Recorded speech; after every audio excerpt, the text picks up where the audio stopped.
HIV یا AIDS Pakistan میں زیادہ کیوں ہے؟ اور اس گراف کے مطابق پاکستان میں سب سے زیادہ کیس ریکارڈ ہو گئے، اور پہلے کے زمانے میں HIV یا ایڈز ساؤتھ افریقہ میں اور انڈیا میں ہوتے تھے، اور پاکستان میں اس ٹائم بہت زیادہ کم تھے، لیکن آج کل پاکستان میں HIV یا ایڈز بہت زیادہ ہو گئے اور روز بروز زیادہ ہو رہے ہیں، اور اس بیماری سے زیادہ تر لوگ مر بھی گئے لیکن کم نہیں ہو رہا۔ لیکن پاکستان میں بدقسمتی سے لوگوں کو اویئرنیس نہیں ہے اور نہ کسی کو پتہ ہے کہ اس بیماری کا علامات کیا ہوتے ہیں اور اس کا علاج کیا ہوگا، اور اگر کسی کو HIV یا ایڈز ہو تو کسی اور میں منتقل ہو سکتا ہے یا نہیں، اور اس سے بچنا کیسے ہے۔ کمپلیٹ ریویو جانے اس ویڈیو میں۔ اور کچھ لوگ یہ سمجھتے ہیں کہ HIV یا ایڈز صرف سیکشول انٹرکورس کی وجہ سے ہو سکتا ہے، لیکن اس کے علاوہ بھی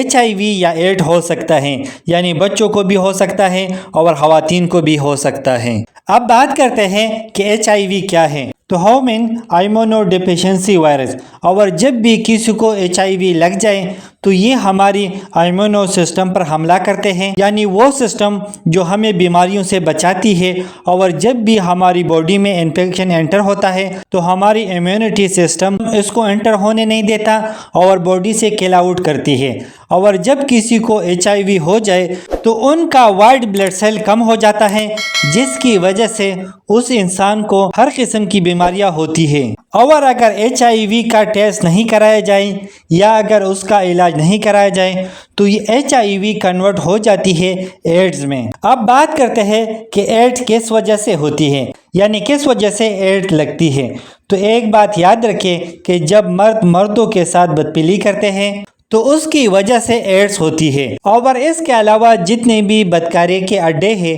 جب ان میں لوگ سیکشول انٹرکورس کرتے ہیں تو تب بھی ایڈز ہو سکتا ہے، اور وہ فیمیل جن کو HIV ہو تو وہ آپ کو بھی ٹرانسفر ہوگا جو بعد میں ایڈز میں کنورٹ ہوگا۔ اور ایک چیز کا خاص خیال رکھیں کہ جب بھی HIV ہو اور بعد میں ایڈز ہو جائے تو اس سے موت بھی ہو سکتا ہے، اور اس کے علاوہ اور بھی بہت ساری وجوہات ہو سکتا ہے، جیسا کہ ریزر کی وجہ سے بھی ایڈز ہو سکتا ہے۔ وہ اس وجہ سے ہو سکتا ہے کہ اگر کسی کو HIV ہو اور آپ نے اس کا ریزر یوز کیا تو آپ کو ایڈز ہو سکتا ہے، اور اس کے علاوہ نیڈل کی وجہ سے بھی ایڈز ہو سکتا ہے۔ تو اس وجہ سے ہر پیشنٹ کا سرنج اور نیڈل چینج ہونا چاہیے، اور دانتوں کی وجہ سے بھی ایڈز ہو سکتا ہے، وہ ایسے کہ وہ ایکوپمنٹ جو پیشنٹ پہ یوز ہوتے ہیں جس کو HIV ہو تو آپ کو لگ سکتا ہے،